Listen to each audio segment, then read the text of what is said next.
اولاد انسان کا سرمایہ ہے، خاص طور پر جن اولاد کو والدین بڑی محنت سے، مشقت سے اپنا سب کچھ لگا کر پال پوس کر بڑا کرتے ہیں تو ان سے امیدیں ہوتی ہیں، اور یقیناً یہ تو حق انسانیت بھی ہے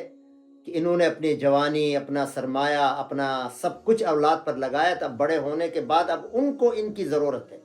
کہ وہ ان پر لگائیں، ان کی خدمت کریں۔ تو اس کے لیے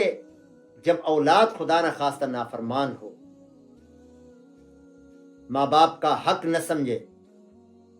دو پیسے جیب میں آنے کے بعد وہ اپنی زندگی کی ان کو اہمیت ہو اور اپنی زندگی کی فکر ہو، ماں باپ کی فکر نہ ہو، ایسی نافرمان اولاد کے لیے پھر اللہ تبارک و تعالی نے قرآن کریم کے اندر ایک آیت نازل فرمائی ہے۔ تو یہ آیت جو ہے ہر نماز کے بعد 7 دفعہ پڑھیں، اول آخر درود شریف، اور جو چاہتے ہیں کہ ان کے اولاد نیک ہو، صالح ہو، فرمان بردار ہو، ان کی بات مانیں، ان پر خرچ کریں، ان کی خدمت کریں، تو یہ آیت وہ ضرور پڑھیں۔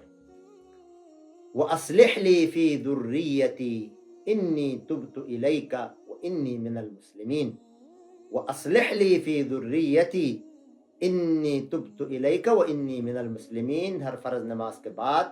اول و آخر درود شریف، بیچ میں 7 دفعہ یہ آیت پڑھے،